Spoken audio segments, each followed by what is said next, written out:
বগুড়া শহরের বনানীতে পলিটেকনিক শিক্ষার্থীরা মহাসড়ক অবরোধ করেছে। মহাসড়ক অবরোধের ফলে কিন্তু মহাসড়কের দুই পাশে অসংখ্য যানবাহন সেগুলো কিন্তু আটকে রয়েছে। আমরা এই মুহূর্তে আপনাদেরকে সরাসরি যুক্ত করেছি বগুড়া শহরের বনানী মহাসড়ক এলাকা থেকে।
আমাদের দাবি হচ্ছে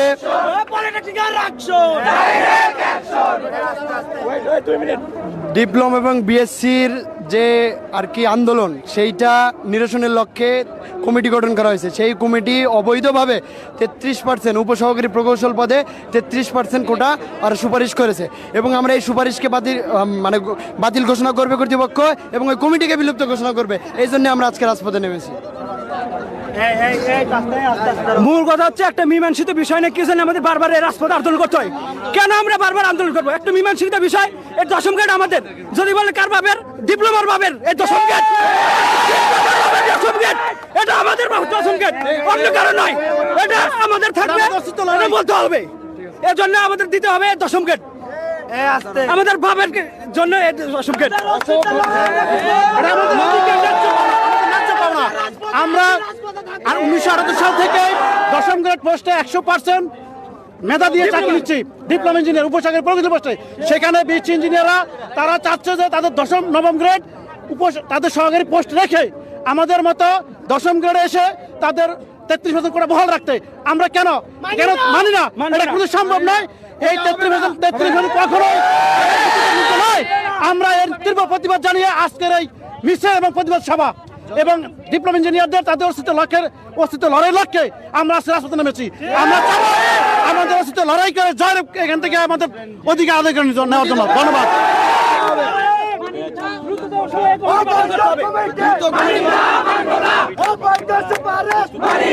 আমরা কিন্তু দেখছি যে প্রশাসনের সাথে যারা শিক্ষার্থীরা রয়েছে তাদের একটি কথা চলছে এবং প্রশাসন কিন্তু তাদেরকে অনুরোধ করছে যে রাস্তা ছেড়ে যাও। আমরা একটু আপনাদেরকে সেগুলো দেখাতে চাই।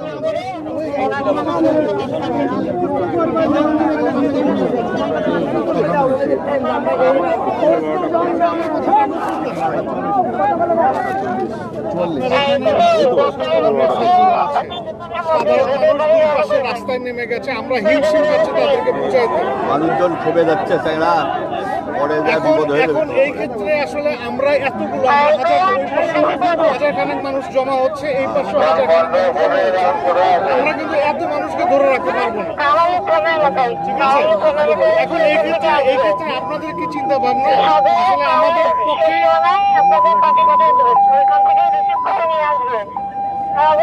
পাবলিক যাচ্ছে খেপে পুলিশ সেনাবাহিনী পাঠিয়েছে নাকি আমরা কিন্তু পাবলিককে আটকাইতে পারতেছি না কারণ আমাদেরও তো হচ্ছে কি একটা লিমিটেশন আছে কারণ এই ইয়ের মধ্যে তাদের অনেকে ছোট বাচ্চা আছে অনেকেই আছে মহিলা আছে ছোট বাচ্চা আছে তাদের যারা এটা তো আপনাদেরই মা বোন তো আপনাদেরই তাই না যারা আছে ওনারাও তো আমাদের মা বোন, ওনারাও আপনাদের মা বোন। দীর্ঘ এখন পর্যন্ত দীর্ঘ 1 ঘন্টা ধরে 1 ঘন্টা বেশি 1.5 ঘন্টার মতো 1.5 ঘন্টা তারা গাড়িতে বসে আছে তারা কিন্তু অলরেডি রাস্তায় নেমে এসেছে আমরা এখন মানে বেসিক্যালি আমাদের যে মেসেজ আপনাদের কাছে আমরা কিন্তু আর ক্রাউডকে কন্ট্রোল করতে পারছি না এখন বিষয়টা হলো দেখেন তারা আপনাদের আমরা জানি যে তাদের একটু সাময়িক আমি ভোগান্তি বলছি হচ্ছে না সাময়িক ভোগান্তি না কিন্তু আমাদের জীবনে আমার সারা কথা জীবনে হচ্ছে হারিয়ে কেন যাচ্ছে তারা আমার প্রশ্ন হচ্ছে কেন তারা তাদের দোষ কি আপনাদের- পাবলিকের দোষ তো নাই সাধারণ মানুষের দোষ সাধারণ লোকের দোষ নেই আমাদের সারা জীবনই তো একটা মেসেজ এই মেসেজটা রিসিভ তো হয় নাই আমাদের যে মেসেজটা তো এটা তো receive হয় নাই। অলরেডি তাই সে বাধ্য করতেছে আমাদের বাধ্য করে নাই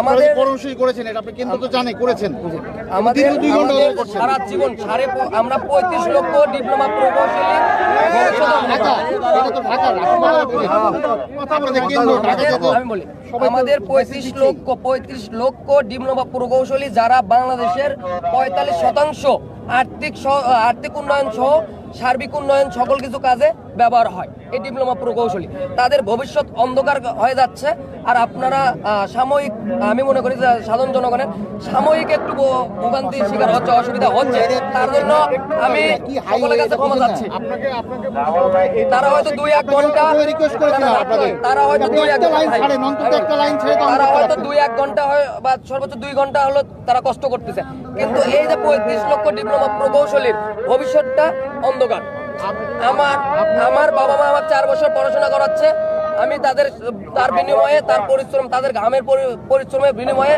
তার রক্ত বিনিময়ে আমি তাদের কিচ্ছু দিতে পারতেছি না। যারা এই যে কষ্ট করে গণতন্ত্র দাঁড়িয়ে আছে তাদের তো দোষ নাই আমরা যতটুকু পারতেছি তাদেরও তো সাপোর্ট আপনার দরকার আছে আপনাদের অবশ্যই তাদেরও তো ধৈর্যের একটা ব্যাপার আছে জি অবশ্যই তাদের ধৈর্য পার হয়ে গেলে সাপোর্টটা তো নষ্ট করবেন আমরা হতে চাই যে আপনাদের দাবি আমরা পূরণ হোক। সর্বোচ্চ চেষ্টা তাদের করতেছি সন্তান আপনারা।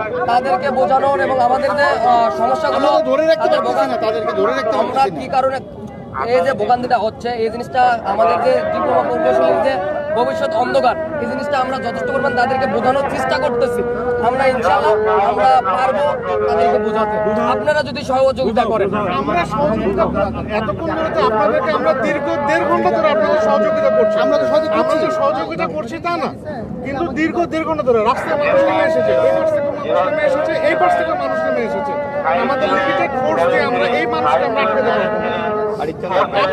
আপনারা তাদের দিকেও একটু তাকান আপনারা অন্তত একটা লেন ক্লিয়ার দেন একটা লেন ক্লিয়ার দিলে আমরা অন্তত তাদেরকে আবার বুঝাইতে সক্ষম হব আপনারা দেখেন আপনারা অন্তত একটা লেন ক্লিয়ার দেন লোক না কমলে তোমরা আপনারা সাধারণত বনানীতে আপনারা করেন বনানীতে আমরা আমাদের অনেক কষ্ট হলে আমরা বাইপাস করে দিতে পারি আজকে আপনারা এমন জায়গায় ব্যারিকেড দিয়েছেন যেখান থেকে আপনার সব বন্ধ হয়ে গেছে শুধু তো পাস না এখানে সিএনজি সবকিছু আটকা পড়েছে আপনারা অন্তত একটা লেন খুলে দেন যেন আমরা তাদেরকে বুঝাইতে সক্ষম হই অন্তত আমাদের টেবিল থেকে আমাদের কোর্ট থেকে এই বলটা আপনারা নিয়েন না আমাদের কোর্টে এই বলতে আপনাদের আন্দোলন চলুক ক্লিয়ার করে আস্তে আস্তে সাধারণ জনগণের ভোগান্তিটাও কমে যাক আমি যেটা বলতেছি আমরা তো দীর্ঘ সময় ধরে আপনি প্রতিবারই এখানে আসেন আপনি তো জানেন আমাদের অবস্থান প্রতিবারই আসি। আমাদের অবস্থান তো কোন পর্যায়ে গেলে আমরা এই পর্যায়ে আজকে আমরা অবস্থান করে আসতেছি আজকে অনেকের প্রায় আমাদের অধিকাংশ স্টুডেন্ট রোজা রাখছে অধিকাংশ স্টুডেন্ট রোজা রেখে আজকে এই রোদের মধ্যে তাদের জীবন মানে মরণ দশা অবস্থায় এসে বসে আছে যারা বাস যাত্রী তাদের মধ্যেও শত শত রোজাদার মানুষ আছে তাহলে কোন পর্যায়ে গেলে আমাদের এই শিক্ষার্থীরা এই অল্প বয়সে কারো বয়স হয় নাই না যে এমন প্রাপ্ত বয়স হয় নাই। কখনো কাপ হয়েছে কখনো আচ্ছা, এখানে সিদ্ধান্ত দেওয়ার কেউ আছে আপনার এখানে বগুড়া তো আপনার সিদ্ধান্ত দেওয়ার মতো কেউ আছে যেটা আপনার কথা মেনে নিলাম আমি এখন এসে আপনার এই জন্য আমাদের হলো সেন্ট্রাল থেকে আমাদের একটা জি, আমাদের সেন্ট্রাল থেকে আমরা যোগাযোগ করি।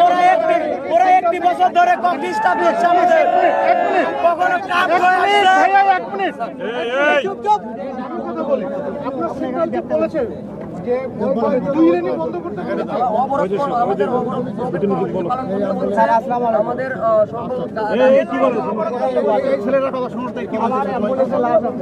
আমি যাবো শেরপুরে, আমার দুইটা ঘোষণা দেওয়া আছে মাটি দেওয়ার, আমি এখানে আমার ক্লিয়ার হতো। আমাদের ছেলেবেলা আপনি যদি আমাদের কাছে আসতেন, আমাদের ছেলেবেলা এদের অ্যাম্বুলেন্স, আমার বাসের গাড়ি ওই অ্যাম্বুলেন্স গাড়িগুলো আগে করে আছে। কয়েকজনকে নিয়ে দাও, গাড়ি বের করে দাও। নিয়ে দাও।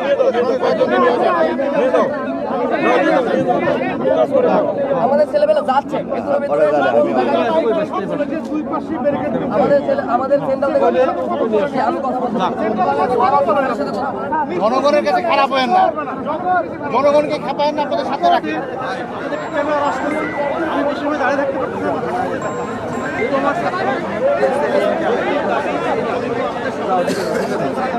আমরা আপনাদের বাইরে না, আমরা যদি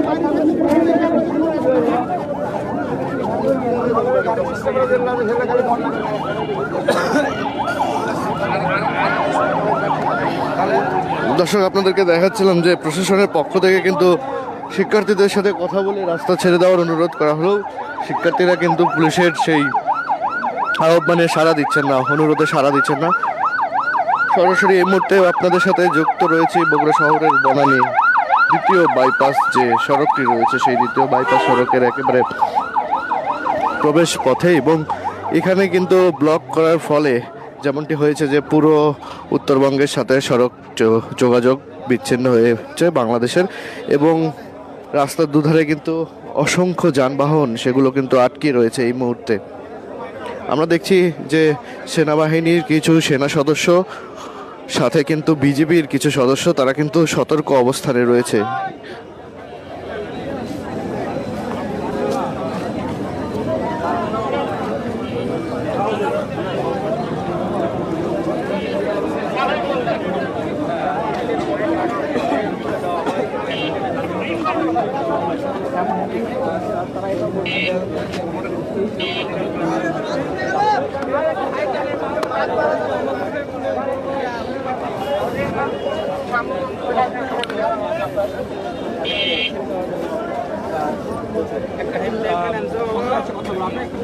আপনারা কোথা থেকে এসেছেন এবং কোথায় যাচ্ছেন এবং কোনো সমস্যা আপনারা সম্মুখীন করছেন কিনা?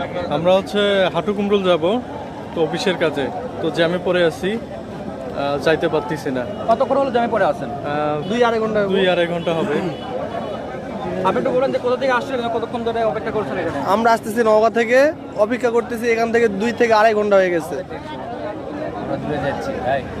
আপনি একটু বলেন যে আপনি আমরা ঢাকা থেকে আসছি, যাচ্ছি হচ্ছে দেবীগঞ্জে, দীর্ঘ 2.5 ঘন্টা ধরে এখানে জামে পড়ে আছি। তো এই ভোগান্তিটা আসলে একটা বিষয়। শিক্ষার্থীরা যে সকল দাবি জানিয়েছে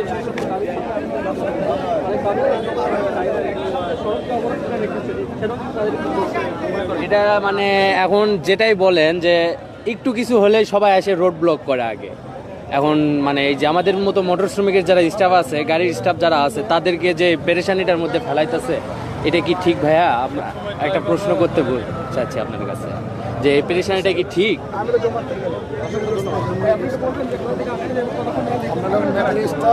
আস্তে আস্তে আমরা দেবীগঞ্জ থেকে যাবো ঢাকা আব্দুল্লাহপুর। নিম্ন হলো 2-2.5 ঘন্টা হইতেছে, এখানে আমরা পড়ে রয়েছি জ্যামে। নিম্ন হলো 8-10টা মতো প্রবাসী আছে, ওরা ফ্লাইট ধরবো, কিন্তু যে ভোগান্তিটা করতেছে এটা ঠিক না ভাই। এই জন্য আমরা এখন এটা কেমনে ক্লিয়ার করতে চাইছি, যেটা তাদের অনেক প্রবাসী অনেক কান্নাকাটি করতেছে। এখন আমাদের ফ্লাইটে 3-4টা বাজে, ওটা কেমনে কি করবো, কেউ কিছু করতে পারতেছে না।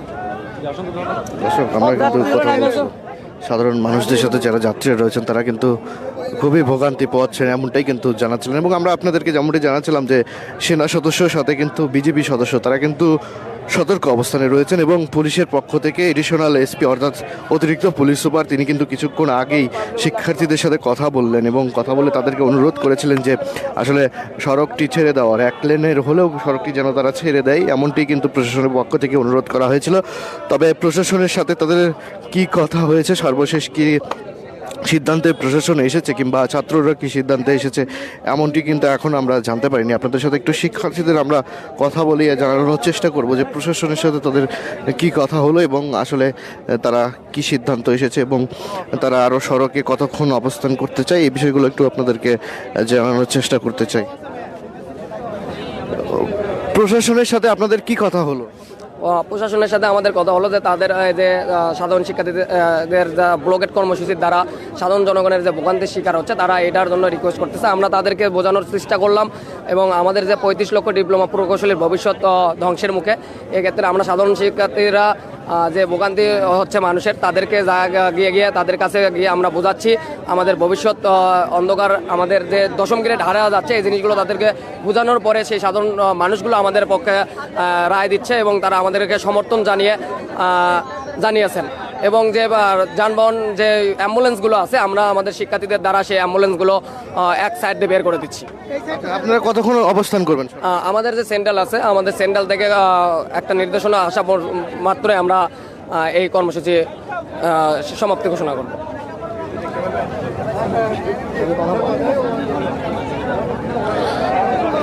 দর্শক, আমরা কথা বলছিলাম শিক্ষার্থীদের যে প্রতিনিধি দলের একজন সদস্য রয়েছে তার সাথে এবং জানানোর চেষ্টা করছিলাম তারা কিন্তু কেন্দ্রীয় কোনো সিদ্ধান্ত না আসা পর্যন্ত তারা সড়কে অবস্থান করে সড়ক ব্লকেট কর্মসূচি তারা চালিয়ে যাবে বলে তারা কিন্তু জানিয়েছেন। আমরা দেখছি যে প্রশাসনের খুবই সতর্ক অবস্থান এবং সাথে কিন্তু সেনা সদস্য, বিজেপি সদস্যরাও রয়েছে। যারা সাধারণ মানুষ সড়কের দুই পাশে আটকে রয়েছেন তারা কিন্তু চরম ভোগান্তির কথা জানিয়েছেন। দর্শক, এই ছিল এখনকার মতো সর্বশেষ খবর বগুড়া শহরের বনানী এলাকা থেকে। যারা যুক্ত ছিলেন দৈনিক করতোয়, আমি রাহেনুর ইসলাম আপনাদেরকে ধন্যবাদ জানিয়ে এখনকার মতো বিদায় নিচ্ছি। পরবর্তী আপডেট নিউজ লাইভ নিয়ে আবারও আপনাদের সাথে যুক্ত হব। ধন্যবাদ সবাইকে।